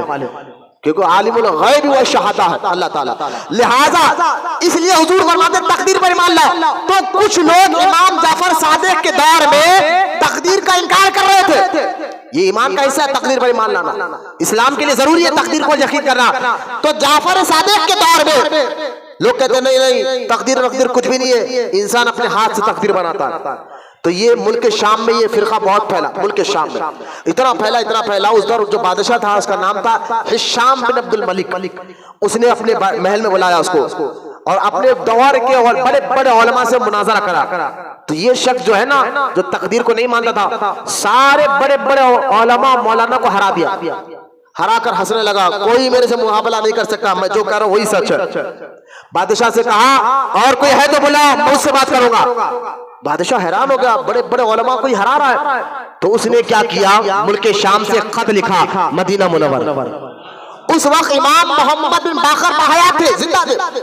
ان کو خط لکھا کیونکہ جانتا تھا بادشاہ بھی جہاں علم کی بات کوئی دوسرا نہ سمجھا سکے تو حضور کا خاندان سمجھاتا ہے. کیونکہ حضور نے فرمایا میرے خاندان اور قرآن دونوں قیامت تک ایسا رہیں گے. قرآن کو سمجھنا ہے تو حضور کے خاندان کے ذریعے سمجھنا ہوگا.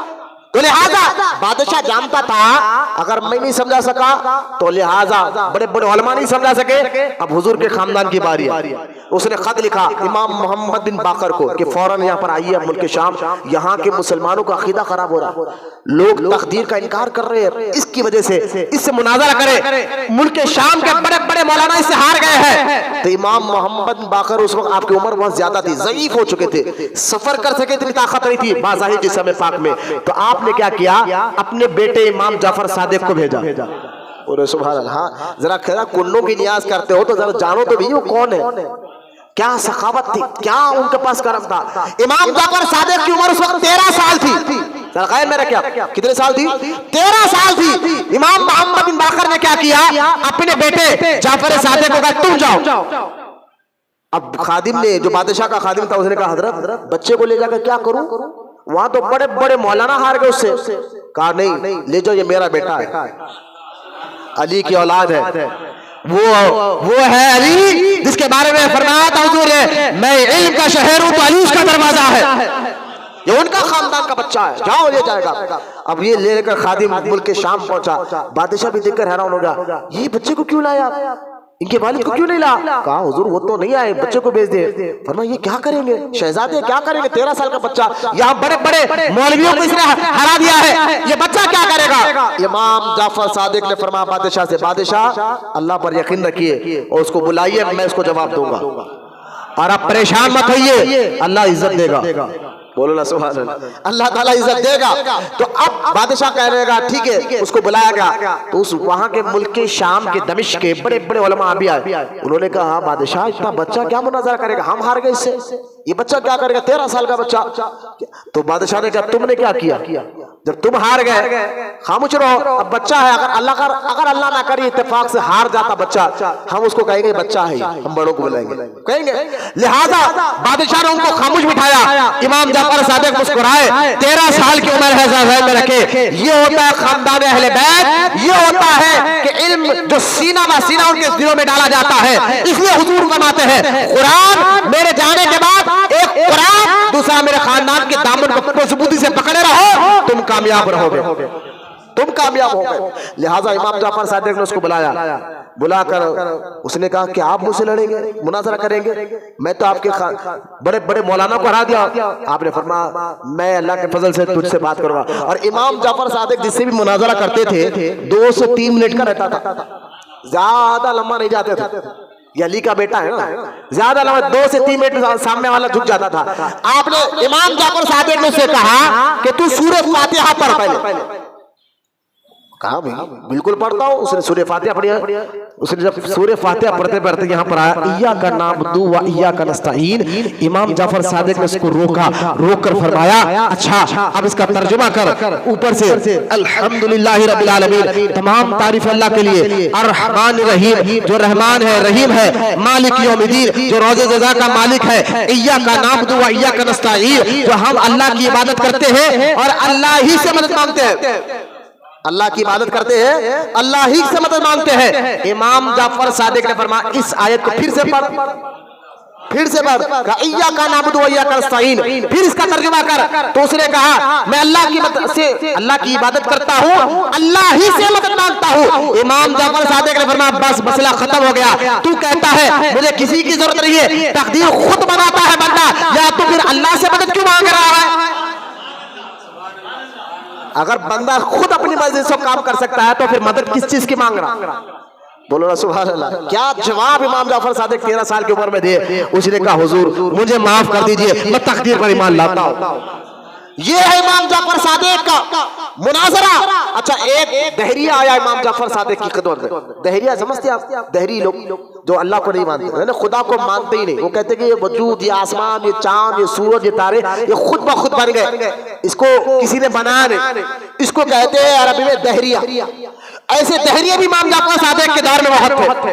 ایک دہریہ امام جعفر صادق رضی اللہ تعالیٰ عنہ کی خدمت میں آیا، آ کر کہنے لگا حضور اللہ ہے؟ آپ نے فرمایا ہے، تمام تعریف اسی کے لیے، کائنات اسی نے بنائی، دنیا اسی نے بنائی، سب اسی نے کیا۔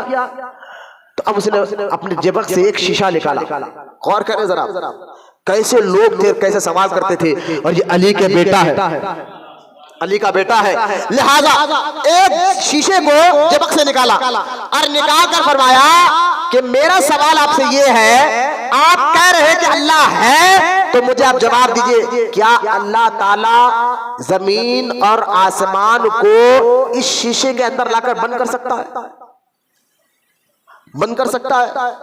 ہم اور آپ رہتے تو کیا کہتے ہیں؟ ہم کہتے ہیں بھائی اللہ ہر شے پہ قادر ہے، قدرت والا ہے، وہ سب کچھ کر سکتا ہے، لیکن تیرے سوال کا ہم کیا جواب دیں؟ تو نہیں مانتا، مانتا ہم مانتے ہیں۔ لیکن امام جعفر صادق نے اس کو کہا ہاں، لیکن سوال ابھی اس کا ختم نہیں ہوا تھا کہ اللہ قادر ہے۔ امام جعفر صادق نے فرمایا اللہ قادر ہے، وہ چاہے تو زمین آسمان کو چھوٹے سے شیشے میں لا کر بند کر سکتا ہے۔ لیکن اس نے کہا حضرت میرا ابھی سوال ختم نہیں ہوا، سوال بڑا پیچیدہ ہے۔ اس نے کیا ہوگے؟ اس نے کہا دیکھیے اگر اللہ شیشے کے اندر زمین آسمان کو بند کر سکتا ہے تو نہ یہ شیشہ بڑا ہونا نہ چھوٹا ہونا۔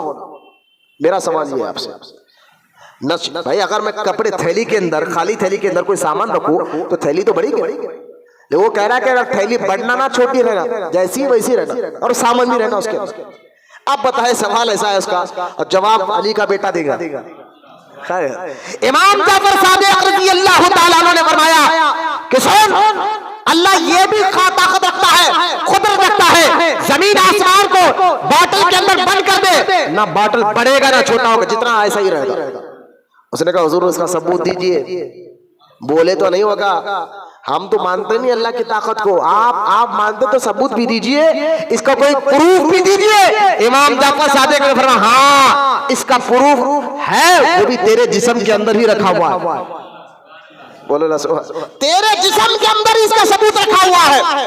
اس نے حیران ہو کر کہا کون سا ثبوت جو میرے جسم میں رکھا ہوا ہے؟ فرمایا سن یہ تیری آنکھ ہے، آنکھ کے اندر ایک نقطہ ہے، اس باریک نقطے سے تو دیکھتا ہے، جب اس باریک نقطے کے اندر زمین بھی آ جاتے ہیں، آسمان بھی آ جاتا ہے، نہ نقطہ بڑا ہوتا ہے نہ چھوٹا ہوتا ہے۔ جو اللہ تعالیٰ زمین آسمان کو آنکھ کے ایک نقطے کے اندر لا سکتا ہے، وہ شیشے کے اندر کیوں نہیں لا سکتا؟ یہ تھا امام جعفر صادق کا جواب۔ اس نے فور کا حضور ہاتھ بڑھائیے، کلمہ پڑھ کر اللہ پر ایمان لاتا ہے، رسول پر ایمان لے کر آ جاتا ہے۔ ہم صرف نیاز کے حد تک رکھ دیے بزرگوں کو، میں نے کہا قریب ان کی تعلیمات بھی پڑھی، ان کے عقیدے کو پڑھیے۔ وہ تو صحابہ سے محبت کرتے تھے، وہ صحابہ کی عزت کرتے تھے۔ ایک بار یہی امام جعفر صادق نے حضرت ابو بکر کو کہا وہ تو صدیق اکبر ہے، حضرت عمر کے بارے میں کہا وہ فاروق اعظم ہے۔ تو اس دور بھی شیعہ تھے، چڑھتے تھے ابو بکر عمر سے۔ ایک نے کہا آپ علی کے بیٹے ہو کر ابو بکر کو صدیق کہہ رہے ہیں، آپ علی کے بیٹے ہو کر عمر کو فاروق اعظم کہہ رہے ہیں۔ تو حضرت امام جعفر صادق جلال میں آتے ہیں، فرماتے ہیں واللہ اللہ کی قسم ابو بکر صدیق ہے، عمر فاروق اعظم ہے۔ ہم علی کے بیٹے کیوں نہ مانے؟ یہ ہے اہل سنت۔ بولو نا سبحان اللہ۔ ان شیعوں کو دیکھ کر، ان وہابیوں کو دیکھ کر آپ اپنا عقیدہ خراب مت کریے، اپنے ایمان اور یقین کو مضبوط کریے۔ بڑوں کا عقیدہ کیا تھا؟ امام جعفر صادق کے عقیدے کو اپنائیے، آج کے ان وہابی بد عقیدہ اور شیعوں کے عقیدے میں آ کر اپنا ایمان خراب مت کریے۔ اہل سنت حضور کے صحابہ سے بھی محبت کرتا ہے، حضور کے گھر والوں سے بھی محبت کرتا ہے۔ اہل سنت حضور کے صحابہ کی بھی عزت کرتا ہے، حضور کے گھر والوں کی بھی عزت کرتا ہے۔ اہل سنت حضور کے صحابہ کا بھی ادب کرتا ہے اور حضور کے گھر والوں کا بھی ادب کرتا ہے۔ اس لیے کہتا ہے اہل سنی ہو کر رہو، سنی ہو کر مرو۔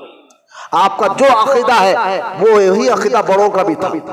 امام جعفر صادق رضی اللہ تعالیٰ عنہ ایک مرتبہ بیان کرے، سنیں اللہ تعالیٰ علی کے بیٹوں کو علم کیسا دیا۔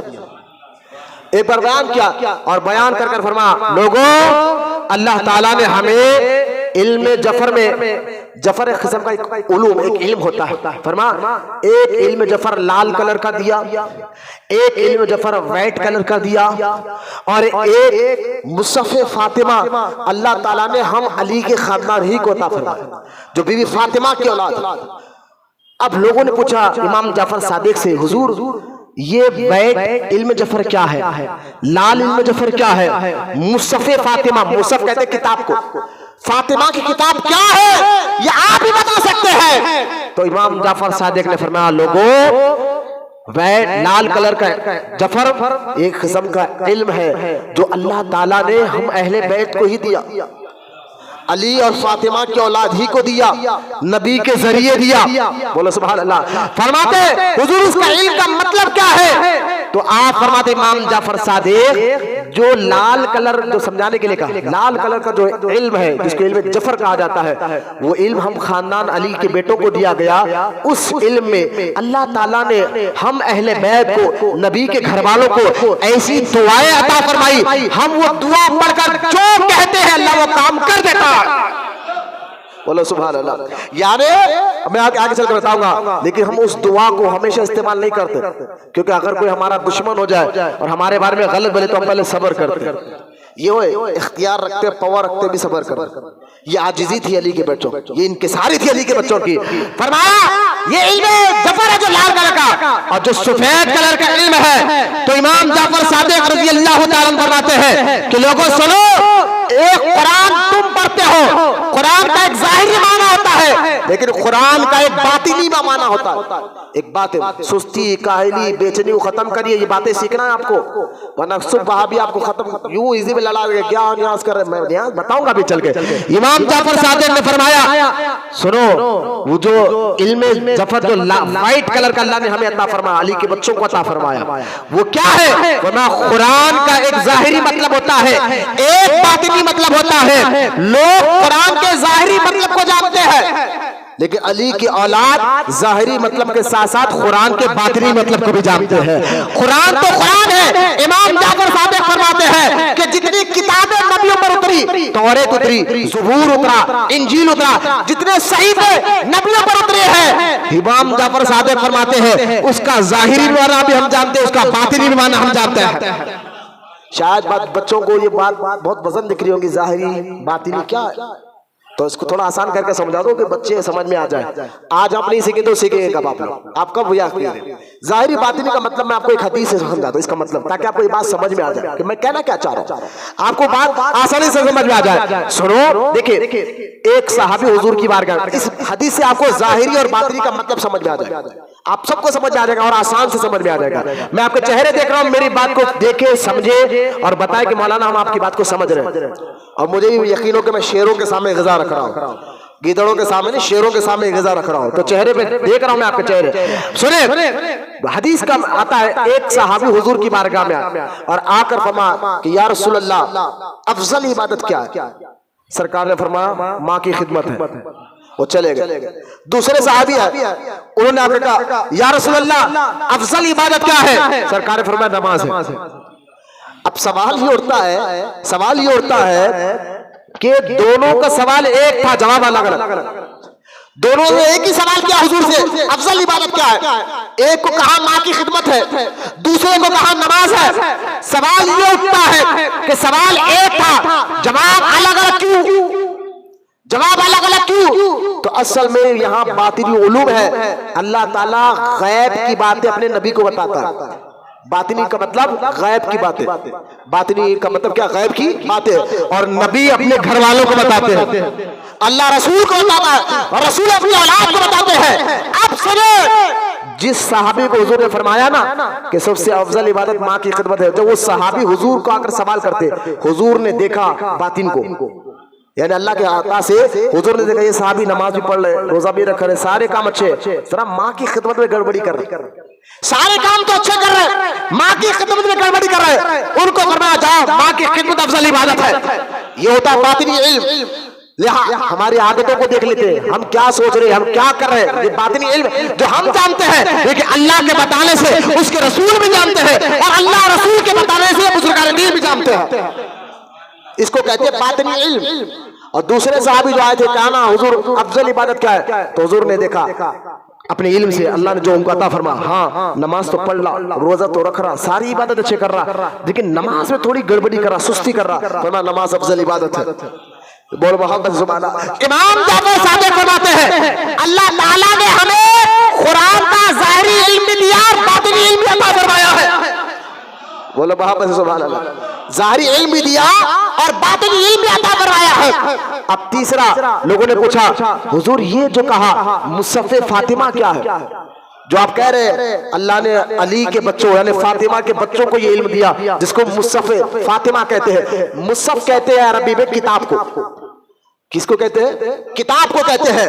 وہ کون سی کتاب ہے جو اللہ تعالیٰ نے علی کے بچوں کو عطا فرمایا ہے، فاطمہ کے بیٹوں کو عطا فرمایا ہے؟ تو امام جعفر صادق رضی اللہ تعالیٰ عنہ فرماتے ہیں سنو، مصحف فاطمہ وہ علم ہے جو اللہ تعالیٰ نے علی اور فاطمہ کے ذریعے ان کے بچوں کو عطا فرمایا ہے. وہ علم ایسا ہے قیامت تک. اب سنے حدیث پاک روایت کو سنے. اس روایت کو جو ہے حلت الاولیاء میں امام ابو نعیم نے لکھا ہے، اور شواہد النبوہ میں عبد الرحمن جامی نے اپنی کتاب میں اس واقعے کو لکھا جو میں آپ کو بتا رہا ہوں، اور امام احمد رضا نے خالصۃ الاتحاد میں اس روایت کو لکھا ہے جو میں آپ کے سامنے بیان کیا جا رہا ہوں. جب پوچھا گیا امام جعفر صادق سے مصحف فاطمہ کا یہ کون سا علم ہے، تو امام جعفر صادق فرماتے ہیں کہ سنو وہ علم ایسا ہے جو اللہ نے علی اور فاطمہ کے ذریعے ان کی اولاد کو عطا فرمایا، اور اس علم کے ذریعے مصحف فاطمہ کے علم کے ذریعے قیامت تک کون جنتی ہے کون دوزخی ہے ہم اس کو جانتے ہیں، اس کے باپ کو بھی نام کے جانتے ہیں، اس کے دادا کے نام کو بھی جانتے ہیں. بولو محبت سے سبحان اللہ. مجھے آپ بتائیے علی کا بیٹا جانتا ہے کہ کون جنت میں جائے گا کون دوزخ میں جائے گا، اس کے والد کے نام کو بھی جانتا ہے، اس کے بھی نام کو جانتا ہے، دادا کے بھی نام کو جانتا ہے. وہابی اور سنی میں جھگڑا درود و سلام کا نہیں ہے، وہابی اور سنی میں جھگڑا فاتحہ درود کا نہیں ہے، وہابی اور سنی میں جھگڑا عرس کا نہیں ہے. خاص سنو بچوں، آپ کو میں بتا رہا ہوں، اگر آپ کو کوئی کہے نہیں نہیں بھائی وہابی ہے تو کیا ہوا، خالی فاتحہ نہیں دلاتے، ان کی بچی سے نکاح کرو، سو بتائیے مولانا لوگوں کے جھگڑے. نا جھگڑا فاتحہ درود کا نہیں ہے، اصل میں وہ وہابی اپنی کتابوں میں لکھتے بھی ہیں اور آج بھی اپنی تقریر میں کہتے ہیں کہ غیب کی خبر صرف اللہ جانتا ہے اور کوئی نہیں جانتا، اور ہم سنی کہتے ہیں اللہ ہی جانتا ہے، لیکن اللہ کے بتانے سے رسول بھی جانتے ہیں، اور اللہ اس کے رسول کے بتانے سے اولیاء اللہ بھی جانتے ہیں. عقیدہ علم غیب کا ہے. عقیدہ کیا ہے؟ غیب کی خبریں یہ اللہ ہی جانتا ہے، اللہ کے بتانے سے رسول جانتے ہیں، اللہ رسول کے بتانے سے بزرگان دین جانتے ہیں. امام جعفر صادق رسول نہیں ہے، ان کے غلام ہے، ان کی اولاد ہے. جب بیٹے کا یہ عالم ہے تو آقا کا عالم کیا ہوگا؟ حضور کے علم غیب کا انکار کرتے وہابی، کہتے ہیں غیب کی خبر. حضور کو دیوار کے پیچھے کیا تھا وہابی کتابوں میں لکھے، وہ کتاب میرے پاس موجود ہے، کوئی دیکھنا چاہتا ہو دیکھ سکتا ہے. میرے پاس میرے روم میں الحمدللہ لائبریری کی ٹائپ میں کتابیں، آپ اللہ کا فضل ہے آپ لوگ کی دعاؤں سے 8 سے 10 لاکھ کی کتابیں میرے پاس موجود ہیں. میں چپ کے نہیں 5-5 6-6 گھنٹے میں مطالعے میں بیٹھتا ہوں، 6-6 گھنٹے چلے جاتے ہیں، ان 6-6 گھنٹے کی مطالعہ میں آپ کے سامنے 1.5 گھنٹے میں بیان کر دیتا ہوں. یہ ساری کوئی ایک ٹاپک تیار ہوتی تو 8 دن مجھے لگتے تیار کرنے کے لیے. اب مجھے بیان کرنا ہے شب معراج کے بارے میں تو میں 15-20 دن سے پہلے اس کی تیاری کرتا ہوں. یہ پوری محنت آپ کے سامنے لا کے رکھ رہا ہوں. تو میں جو کہہ رہا ہوں نا, میں اپنی طرف سے نہیں کہتا. میری نظر میں قرآن کی آیتیں بھی ہوتی ہے, حدیث کا مفہوم بھی ہوتا ہے, بزرگوں کا قول بھی ہوتا ہے. وہ لب سارا بریانی بنا کر میں آپ کو کھلا رہا ہوں. آپ کھائیے اور اپنے ایمان تازہ کریے. جیسا کھانا کھانے سے روح جسم میں طاقت آتی, یہ بیان سننے سے روح اور ایمان میں طاقت آ جاتی ہے. تو پتا چل جاتا ہے جب حضور کے غلاموں کا یہ علم ہے تو حضور کا عالم کیا ہوگا. اگر کوئی وہابی آپ کا آ کر کہے کہ حضور تو غیب کی خبر نہیں جانتے تھے, اس کو پکڑ کے جو حضور کا نہیں وہ ہمارا نہیں. بیٹھ باجو خاموش بیٹھ. جب نبی کے غلاموں کو اللہ نے ایسا علم دیا تو میرے آقا کا عالم کیا ہوگا. لہذا انشاءاللہ اللہ اگر زندگی رکھا تو اسی مسجد میں شب معراج میں نبی کا مطلب آپ کو سمجھاؤں گا. آپ آئیے انشاءاللہ اسی مسجد میں جب جلسہ چلے گا. یہ پیر کی رات کو شب معراج ہے نا, یہ پیر کی رات کو شب معراج ہے جس میں 9:30 کو نماز ہوگی, انشاءاللہ جلسہ ہوگا. تب آپ کو بتاؤں گا کہ نبی کس کو کہتے ہیں. جو وہاں بھی ذہن میں ڈالا ہے وہ ہماری طرح کام نہ. تو خیر امام جعفر صادق کا ایسا علم ہے. بچوں کا علم ہے تو دادا کا علم کیسا ہوگا, نانا کا علم کیسا ہوگا. ساری زندگی امام جعفر صادق نے دین کی خدمت اور علوم کے کئی بے پناہ علوم آپ کو سن کر حیران ہوگا. ابھی آپ گوگل, کیونکہ انٹرنیٹ کا دور ہے, گوگل پر جائیے, سرچ کریے, ایک کتاب کا نام ماریے, دی گریٹ, کتاب کا نام ہے دی گریٹ سینٹس آف امام جعفر صادق. یہ کتاب آپ کی PDF آپ کے گوگل پہ آ جائیں گے.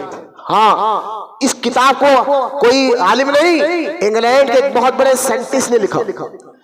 انگلینڈ کے ایک بہت بڑے سائنٹسٹ نے اس کتاب کو لکھا, اور اس کتاب کا نام کیا ہے, امام دی گریٹ سائنٹسٹ امام جعفر صادق.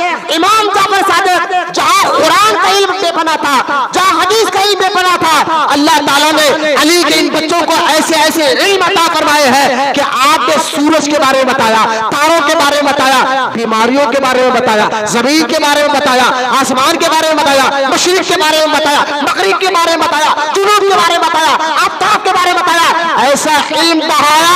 آج بھی سائنسدان حیران ہے کہ آج ٹیکنالوجی اتنی ترقی کر گئی, جہاں ہم نہیں سمجھ سکے 1300 سال پہلے علی کا بچہ سمجھ کے بتاتا ہے.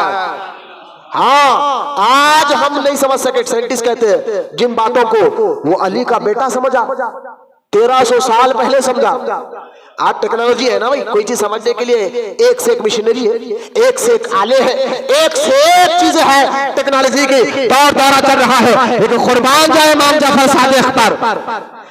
آپ ان کی نیاز کرتے ہیں. آخری بات ختم کر رہا ہوں میں اپنی بات کو. آپ ان کی نیاز کرتے ہیں لیکن اور یہ سمجھتے ہیں کہ بھائی ان کی نیاز کرو تو پورے کپڑے دھونا چاہیے, گھر میں چننا ڈالنا چاہیے, کلر کرنا چاہیے, ورنہ نیاز نہیں ہوتی.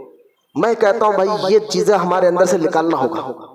امام جعفر صادق رضی اللہ تعالیٰ عنہ سے بڑے امام محمد بن باقر ہیں, ان سے بڑے امام زین العابدین ہیں, ان سے بڑے امام حسین ہیں, امام حسین سے بڑے امام حسن ہیں, امام حسن سے بڑے مولا علی ہیں, مولا علی سے بڑے حضور ہیں. کبھی ہم میلاد میں اتنا کام نہیں کرتے. کبھی میلاد آئے تو ہم تو گلیوں کو سجاتے ٹھیک ہے, لیکن گھروں میں دھونا دھلانا جو آج کی خواتین کرتے ہیں ایسا کرتے نہیں. میں نے کہا بڑے کے پاس اتنا اہتمام نہیں کرتے, ان کے بچوں کے لیے اتنا اہتمام کیوں, ڈر کر وہ بھی نہیں کریں گے تو یہ ہو جائے گا, نہیں کریں گے تو وہ ہو جائے گا. امام جعفر صادق ناراض ہو جائیں گے معاذ اللہ. ان پر اتنے الزامات لگا دیتے کہ ہم نیاز میں برتن نہ دھوئے, اور یہاں تک کہ ہمیں فاتحہ کا کھانا چاہے وہ نیاز کا کھانا ہو, فاتحہ کا کھانا ہو. عورت جس حالت میں آتی ہے جو نماز حالت معاف ہو جاتی ہے, کہتے بڑے بڑے نو نو نو وہ عورت آنا نہیں چاہیے. یہ لو, میں کہتا ہوں دین سیکھنا ہے نا آپ کو تو نانی کے پاس نہیں جانا, دادا کے پاس نہیں جانا, نانا کے پاس نہیں جانا. دین عالم دین سے ملتا. سمجھے, پہلی بات یہ ذہن میں رکھو. آپ اتنی عقل ہے, کپڑا لینا ہے تو ہم عطر کی دکان پہ نہیں جاتے, عطر لینا ہے تو ہم کپڑے کی دکان پہ نہیں جاتے. اتنی تو سمجھ ہمیں ہے, کپڑا کپڑے کی دکان پر ملتا, عطر عطر کی دکان پر ملتا. تو یہ سمجھ بھی آپ کو ہونا چاہیے دین نانا نانی دادا دادی بڑے بوڑھوں کے پاس نہیں, عالم دین کے پاس ملتا. پہلے کے بڑے بوڑھے عالم ہوتے تھے, علم رکھتے تھے، ان کے پاس جاتے، نانی سے پوچھے، دادا بولے نہیں لانا، کس کو نہیں لانا؟ نہیں، اگر عورت ایسی حالت میں آ جائے تو کام نہیں کرنا۔ کیوں بھائی، کیا کر دیں گے امام جعفر اگر آ کے کام کرے تو؟ امام جعفر صادق کتنے سخی تھے میں آپ کو بتاؤں۔ آپ نے اپنے گھر والوں کو کہا تھا چھت کے اوپر نہیں جانا، اور اپنی کنیزیں، گھر میں کام کرنے والی کنیزوں کو بھی کہا تھا چھت کے اوپر نہیں جانا۔ دبکالا تھا، کڑک دھوپ تھی، بچہ امام جعفر صادق کا بچہ بہت رو رہا تھا، تو امام جعفر صادق گھر میں نہیں تھے، کنیز سنبھالتی تھک گئی، گرمی بہت تھی، تو انہوں نے کیا، دیکھو امام صاحب تو ہے نہیں، وہ اوپر چھت پہ چڑھی۔ جب چھت پہ چڑھی تو ٹھنڈی ہوائیں آنے لگی، تو بچے کو تھوڑا آرام ملا۔ جب بچہ سو گیا، وہ سیڑھیوں سے نیچے اتر ہی رہی تھی، اتری نہیں، اتر رہی تھی، امام جعفر صادق گھر میں آ گئے۔ اب جیسا اس نے دیکھا، کنیز نے، کام کرنے والی نے، امام صاحب نے دیکھ لیا، منع کیا تھا نا سختی سے اوپر نہیں جانا چھت کے اوپر، بے پردہ کا ہوگا، لوگوں کی نظر پڑیں گے، بے پردگی ہوگی، یہ پسند نہیں تھا۔ لہذا جیسا ہی دیکھا امام جعفر صادق نے کہ وہ عورت آپ کی کنیزہ سیڑھیوں سے نیچے اتر رہی ہے، اچانک خوف سے آپ کی کنیز ڈر گئی اور گود میں سے بچہ چھوٹ گیا، سیڑھیوں سے بچہ نیچے گرا، اسی وقت انتقال ہو گیا بچے کا۔ امام جعفر صادق کے بیٹے کا انتقال ہو گیا، وہ کنیز اور ڈر گیا، اب تو کیا ہوگا، اب سزا دی گئی آقا ہمارے۔ امام جعفر صادق قریب آتے ہیں اور اپنی اس کنیز کو کہتے جا، میں نے تجھے آزاد کر دیا۔ نرم دلی دیکھے، سخاوت دیکھے، نہ غصہ کرے، نہ باتا کرے، نہ جھڑکیاں دیے، نہ سزا دیے، فرماتا علی کا بیٹا جا، میں نے تجھے آزاد کر دیا، معاف کر دیا، چلے جائے یہاں سے۔ اس نے کہا حضور مجھ سے سزا دیجئے، کہا نہیں، جو میں تو تجھ سے معافی مانگنے گیا۔